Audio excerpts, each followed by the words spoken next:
As of right now, I am 8 books behind on my Goodreads reading goal. I want to fix that. My reading slump really put me behind, and since we tackled that, we got out of the slump. I'm going to attempt to do the crazy thing and catch up to my goal in 24 hours. Now, do I actually think that that's possible? Do I think I can read 8 books in 24 hours? Yes. I don't know if it's just being motivated by caffeine and delusion, but I think I can do it. I'm gonna believe in myself. I hope you guys believe in me. I'm going to try to catch up to my reading goal in 24 hours. Now, generally, I don't pay that much attention to my reading goal. It's just kind of like an arbitrary number. I don't read to read a certain number of books. Every once in a while, I like to challenge myself. Do I still have it in me to read a bunch of books in one day? If I really put my mind to it, my mind, my spirit, my soul, can I do it? I'm not gonna make a TBR for today. I think I just want to go on vibes. I think that might be something that'll help me as I'm going through, is just picking up whatever I'm in the mood for exactly in that moment. So no TBR, but the book that I'm going to start with is one that I have already started. I am just about halfway into it, and that is Queen of Teeth by Hailey Piper. This is a horror book about a girl who wakes up one day and finds that her vagina has grown some teeth and its own sentient personality. It's as weird and bizarre and fun as you can imagine. So I'm gonna go finish this. I think I have like 100 pages left. I'm really enjoying it. Okay, I finished Queen of Teeth. This was so fun. Oh. So yeah, like I said, it's about this girl named Yaya who was part of this like accidental experiment where this pharmaceutical company secretly experimented on pregnant women. So all of these babies were born with this genetic mutation. And so because of that, they're all like property of this pharmaceutical company, and they have to go in like their whole life. They have to go in for like very regular checkups to monitor them because some of them start to grow crazy things. And the main character, like I said, wakes up one day and her vagina has teeth and it's whispering to her that it's very hungry, give her a snack. She also has a one-night stand at the beginning of the book with this woman who's a doctor, and just so happens to be a doctor that works at that pharmaceutical company and has been monitoring Yaya. So there's this kind of like enemies to lovers, weird dynamic between the two of them because the doctor is like chasing her down to like bring her to the lab, but they also have this romance going on, which turns into a polyamorous romance between Yaya, the doctor, and her vagina monster. There's one quote that I highlighted from the book that I feel like sums up the entire vibe. Love came naturally to her, but she could be inspired to the art of hatred. She had only needed a muse. It definitely reminded me a lot of the movie The Substance, not in like plot really or messaging, but in the body horror element. It was very similar to the body horror in that movie, and it went crazy. It went real crazy, and it was crazy in a way that I don't even know if I could describe it. You just have to read it and experience it. I will never look at peanut butter the same way again. I'm really glad that I finally liked a Hailey Piper book because I always hear about her books and they sound so good, but there's one that I read that I did not like and then another one that I DNF'd. So I'm glad that there was one that was finally a win for me because I want to read more of her books. I think this was a good one to start this like 24-hour reading fest with. So 1 book down, 7 more to go. So I think what I'm gonna do next is I'm going to listen to the audiobook samples of a bunch of books that I have on my shelf until one catches my attention. The Princess Trap by Talia Hibbert. I see that, it's right above you. Let's listen to the sample. Chapter 1. Sherry Nita was not the type of woman to voluntarily use stairs. As far as she was concerned, they were inconvenient, inappropriate, and a public nuisance, unless she... A man? No. Ew. Why is this narrated by a man? I feel like maybe hot take, maybe not hot take, unless it's dual narration and like there's a male narrator for the male point of view. I don't want a whole romance book narrated by a man. I don't know, I kind of feel like I'm in the mood for maybe like a fantasy, but I don't want anything like heavy fantasy. Air Awakens by Elise Kova. This one? Chapter 1. Let's see.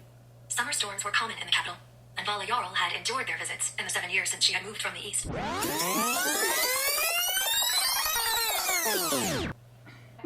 I'm not gonna play everything that I just listened to, but I was listening to the sample. It like auto played the rest of the audiobook because I own the audiobook, and I just kept listening. I kept thinking, oh, this is a long sample, and then I listened to 30 minutes. Here we have Air Awakens by Elise Kova. You guys don't even know how much of an accomplishment this is that I'm actually gonna read this book. I have owned this book, I wanna say since like 2015, 2016. This has been with me for a real long time. Now, is it kind of a long book to read in a 24-hour readathon where I'm trying to read 8 books? Yeah, but this is what my mood is telling me. I have to listen to my mood.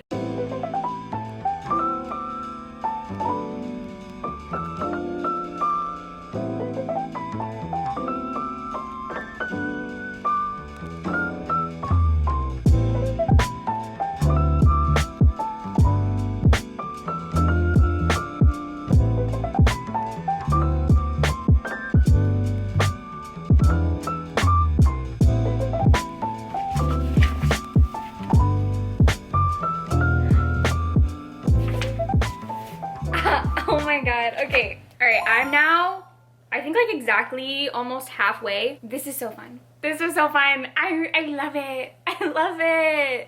Here's the thing. It's like, it's not anything like special or crazy or like extremely unique. It's just really fun. I actually don't even know if this is technically like YA or if it's adult. I think it was published during that time when like the in-between of YA and adult like wasn't super a thing. So I would assume that this is more like new adult because the characters are older. Like the main character is 18 and then the love interest I think they said is like mid-20s. Anyways, what this is about, this girl named Vala, she is an apprentice in the library. So she's like big reader, loves books. And at the beginning of the book, the crown prince is injured and they need all the librarians to like do tons of research to figure out how to save him because he was like poisoned and they don't know how to save him. And so Vala's doing like a ton of research, and while she does that, she unknowingly uses magic and saves his life. And so she gets inducted into this like group of sorcerers, which in this world magic is very feared. So when she finds out that she has magic, she's like, what? No thank you. She wants nothing to do with these sorcerers, nothing to do with magic. But of course, she doesn't have just magic.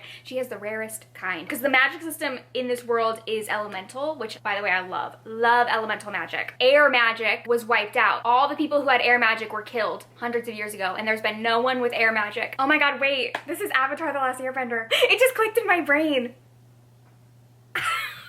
No wonder I love it. No wonder I love it. It's literally just Avatar. Like I said, all the airbenders, they were wiped out, and she's an airbender. She has air magic. So they're like, we really need you in this war. We need your air magic. Okay, if this is Avatar: The Last Airbender, that makes her Aang. The love interest is a fire wielder. Is he Zuko? He's like a dark prince. Everyone's scared of him. Is this Aang and Zuko fanfiction?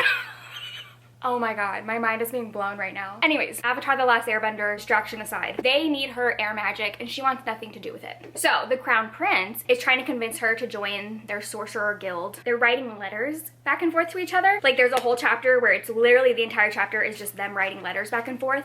And it really starts out with them being like antagonistic to each other, but then slowly she's like looking forward to getting the letters. We also find out they have a magical bond, which they have not fully explained how it works, but apparently it's also very rare. Listen, she's a rare girl. She's got all the rare magic. There's probably more rare things to her that are to come. Now while I'm reading it, I'm gonna have to see if there's more Avatar: The Last Airbender things or if it's just the like elemental magic part. Now I'm not gonna be able to get that out of my head, but this makes so much sense why I'm enjoying it so much because I love Avatar. I will say so far this book kind of feels like setup for the series. Like the plot of this one is really just more like Vala internally trying to figure out if she wants to join the sorcerer guild or stay in her like regular life as a library assistant. I have finished. Despite the fact that this was kind of longer than I intended to read today, it went by so quick. It was so readable. There was something about it that just felt like nostalgic. I really loved it. I really loved it. I was tempted to keep reading and like go straight to the next book because my audiobook version is actually for the whole series. It's a 5-book series, and so it like auto started playing the next book, and I was like,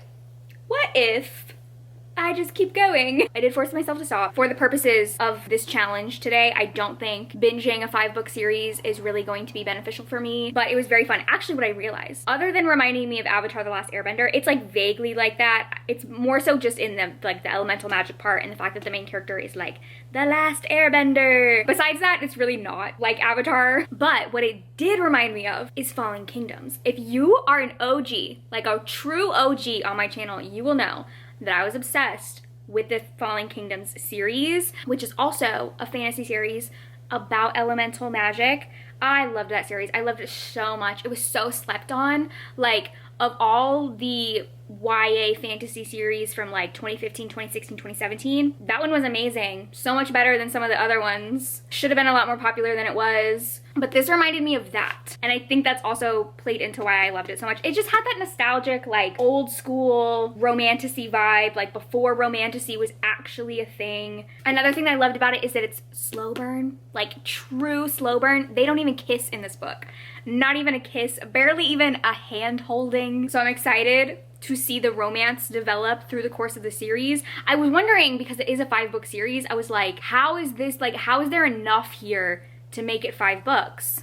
And it's because the first book is not rushed, which I find a lot of times in current modern romantasy. The romance development just feels so rushed because every single first book has to have the spice. So like they have to have sex in book 1, even if that feels too fast and too quick. Like they have to have sex and they have to say I love you all in book 1. And I'm like, how are you gonna make this a 5, 6, 7 book series and they're saying I love you in book 1? That does not make sense to me. I like that it's slow burn. I like that the progression of the story feels very natural. I'm excited. I'm excited to see where it goes next. I'm gonna give it 4 stars. It's really nothing special, but it does take me back to books from this era. I think this was published in 2015, which makes sense. I don't know, there was just something about books back then. They were just different. Like they were just different. There wasn't like this like really big outcry of like, it has to be like the spiciest thing in the world. I hope you guys get what I'm saying. I'm not meaning that like current romantasy is bad. I think there's like an expectation from the readers that like it's going to be very spicy. They're going to have multiple sex scenes in book 1. And I think there's this like loss of patience. You can't just put out a book 1 in a romantasy series and they don't even hold hands. Like, I don't know if current romantasy readers would be patient enough and willing to sit through multiple books before they ever even smooch, right? But I like that. I like the drawn out, the slow burn, the building of the tension. This was a big win for me. Not only did I read a book that I've had on my shelves since a decade ago, I loved it. It was great.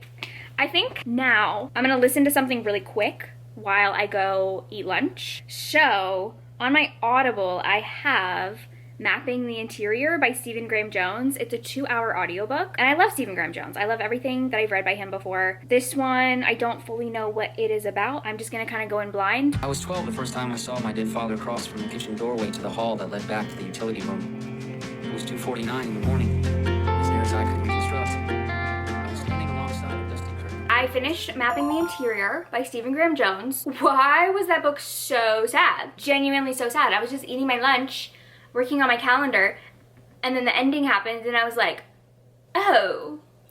Basically, this little short story is about this 12-year-old boy who, his father died when he was younger, and he has a little brother who has developmental issues, and one day he sees his father's ghost in their house, and he keeps seeing his father's ghost, and he's wondering what like the intentions are. He can't tell if his father's ghost being there is good or bad. It's like technically a ghost story, but it's really a book about grief, losing a parent very young, the cycles of grief, becoming your parents. Yeah, I don't even want to say more because it is so short, but I really enjoyed it. I think I'm gonna give it 4 stars. It's not my favorite thing that I've read from Stephen Graham Jones, but I think this is my favorite of his shorter like novellas. I tend to like him more in longer form than I do in short form, but this one packed a punch. I don't really know that I would classify this fully as horror. I mean, I guess it is in the sense that like, no, actually now I'm thinking about certain scenes. No, it's definitely horror.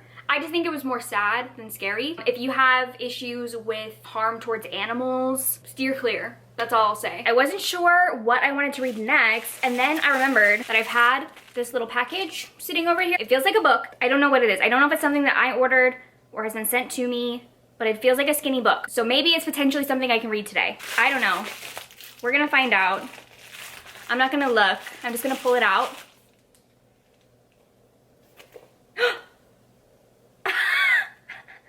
Oh my god, this is perfect. It's Swallowed by Meg Smitherman.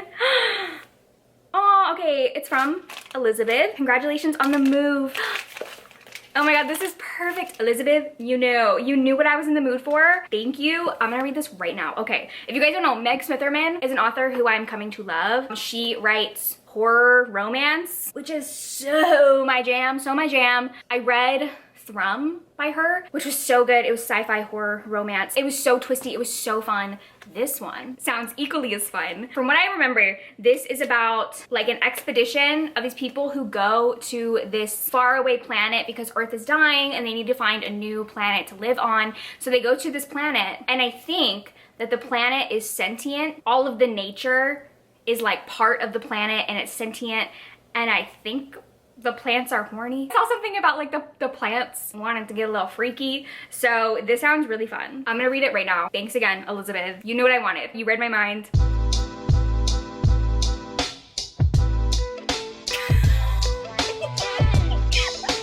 Wait, the dedication? It says, for anyone who ever looked at a particularly nice tree and thought, wait a minute, why he kinda... She said, this is for you tree fuckers.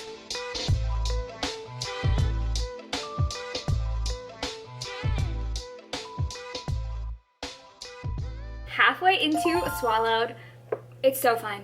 It's so fun. So basically, we're following, like I said, this crew who has gone to this planet that's like covered in flora and fauna and nature, like beautiful, beautiful grass and flowers and trees. The main character, she feels like her entire life's purpose was to go to this planet because her mom actually went on a previous expedition to the planet and was the only survivor to come back. And so there's been a lot of mystery around like what happened there, what happened to her crew, did her mom kill her crew, like was there something in the air that like made her go crazy, did the planet kill the crew, like there's been all of this mystery around it. So she has been dreaming about going to this planet her whole life to like figure out what happened and like clear her mom's name, because a lot of people think her mom was a murderer. So they go to the planet, it's like beautiful and tranquil. She keeps talking about how the grass is like moving to touch her. Also, there's a guy on her expedition named Ben who she has a very strong attraction to,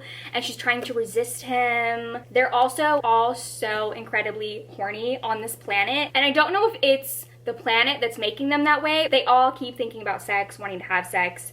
I do think it's the planet. I think it's the planet, but it's just so funny. They are all so horned up. It's crazy. I have a theory of where I think this is going. I also noticed on the cover, I don't know if you can see this, but on the cover, all of the plants are like dripping with some sort of slick substance. Interesting choice of imagery. They're slick, they're lubed. Okay, I finished Swallowed. This is also a 4-star. I don't know if I liked this or Thrum more. I think maybe Thrum slightly better. Now, I will say my theory was correct, which was the same with Thrum. I like figured out kind of like the plot twist for that. So far, her books are like predictable, but not in a bad way. Like it didn't take away from my enjoyment. I love the way she combines horror and romance. I need more authors to do that, where it's like the romance and the horror are equal. Because I've read a lot of books where it's like mostly romance with like some slight horror elements. I've read ones that are mostly horror with like slight romance elements. This and Thrum are like very even 50-50. I want more of that, please. Thank you. I was correct. The plants were very horny. This book gives new meaning to the phrase touch grass. I loved the ending. It definitely had that kind of like alien, doomed sci-fi movie vibe to it. Another win from Meg Smitherman. Can't wait to read her next book. This has been such an amazing reading day, I have to say. So far, everything's been 4 stars. I think that's definitely helping fuel my momentum with the fact that everything I'm reading I'm enjoying. For the most part, everything is super fun. We did have one little depressing moment with mapping the interior, but we're back to the fun. Let's pull up my Audible again and see what I have on here that's like, not like super short, but kind of short. Oh, here it is. Okay. Princess Flora Linda and the 40 Flight Tower by Tamsin Muir, who's the author of Gideon the Ninth, which I have not read, but this sounds so good. I've never heard about it. I randomly found it because one of my favorite audiobook narrators is Moira Quirk, and I was looking at everything that she's narrated, and this was one of them. It's like a quirky fantasy book about a princess who's locked away at the top of a tower, and every single floor of the tower has a different monster, and a prince is supposed to come save her. But I think there's some sort of twist. I don't know what it is. This one's only on audio. There's like no physical copy. So I think I'm gonna listen to the audiobook, and I'm actually gonna jump on my walking pad and walk for a little bit, get my body moving. I've been sitting a lot today, and I feel like if I keep sitting, I might start getting tired.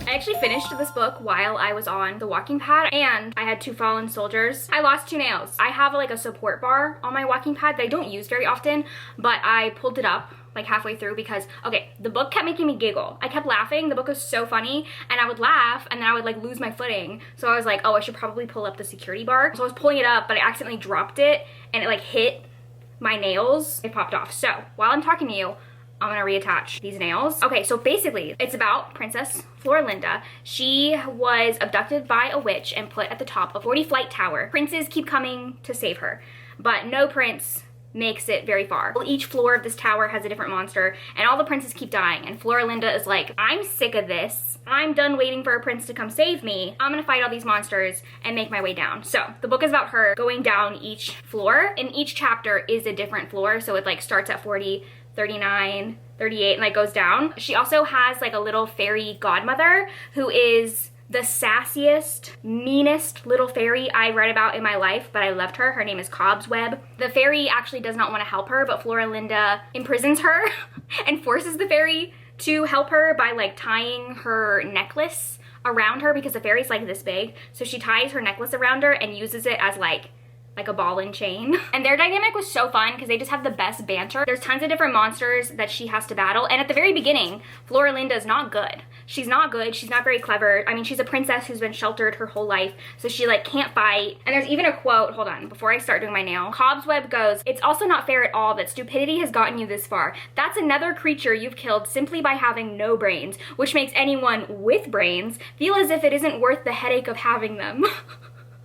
I was like, that's a read. As she starts out, she's kind of like killing creatures by pure luck, but the more she goes down, she starts getting better and becomes a lot stronger, a lot tougher, a lot smarter. It was really fun to like see her like progression and development, and it almost made it feel like a video game in that sense, because it's like each floor had a different monster she had to defeat, so that kind of felt like levels.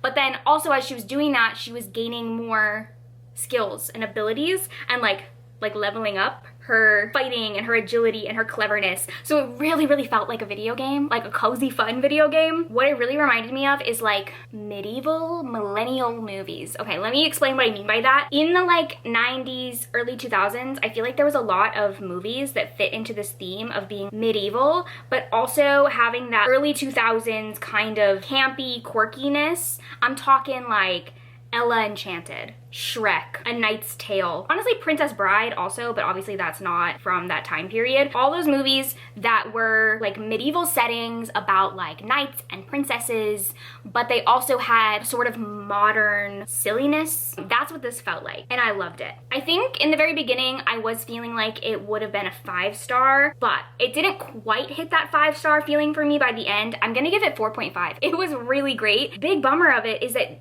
you literally cannot get a physical copy. You cannot get a physical copy anywhere. I think it was like a limited printing, and so everyone who's selling them online is selling them for like $300, $400. So unfortunately, I don't think I'm ever gonna be able to own this book, which sucks because I really did love it. I would love to have a copy. Also, I put my nails back on. I did do this one a little crooked, but it's fine. If anyone's wondering, this is the glue that I use. It literally is like cement. Like the only reason that these popped off is because I dropped a really heavy metal bar that hit the tips of it, but like otherwise, these stay on. I'm also wondering if because I loved this, I know what you guys are gonna say. I was gonna say, should I read Gideon the Ninth? Here's the thing. My history with Kitty in the Ninth is that I did try to read it.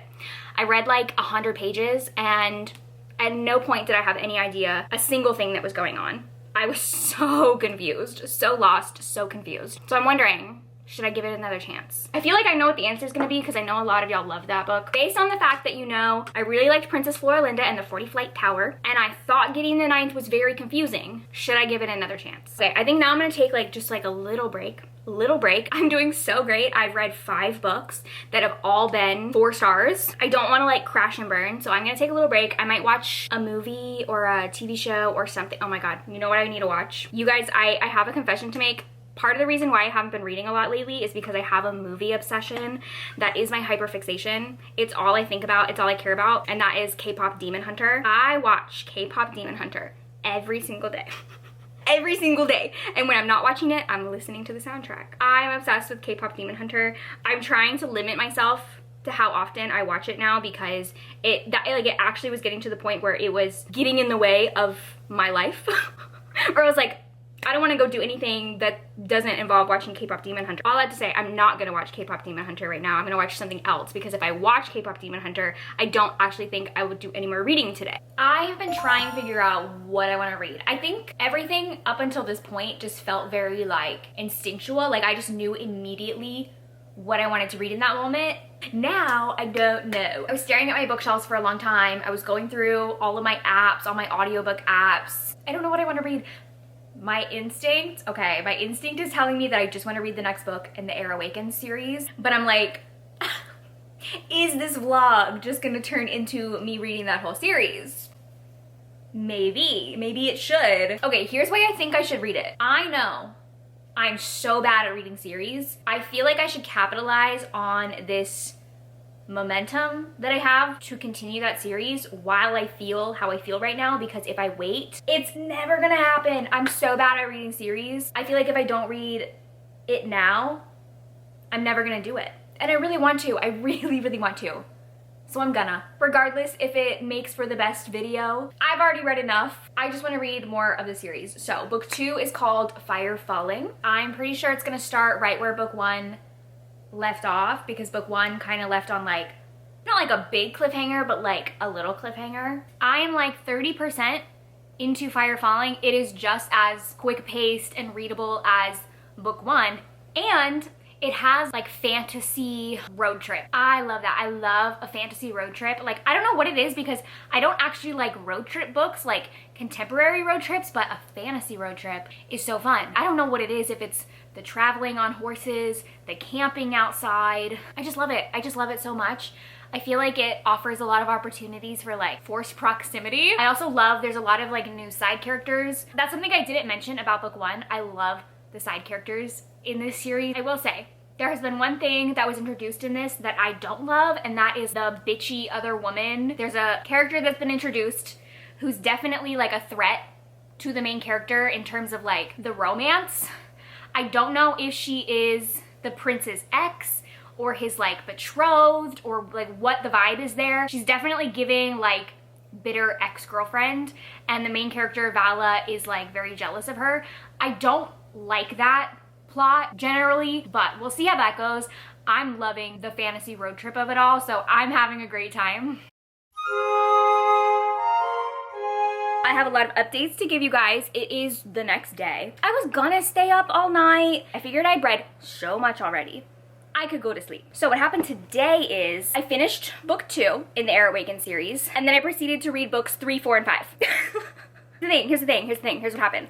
My audiobook copy is the entire series. And when one book ends and another book starts, there's like no real pause. It like finishes the last sentence of one book and then says the title of the next book and goes immediately into it. So what happened was I finished book 2 without realizing I finished book 2, made it almost to the end of book 3, and I was like, wow, book 2 is really long. No, I just read book 2 and 3, and then I was like, wow, okay, book 3 ended on such a big cliffhanger. I had to keep going, so I read book 4, and then I was like, okay, well, I only have one book in the series left, I might as well just finish. So that is my tale of how I read an entire series, which means I crushed my goal.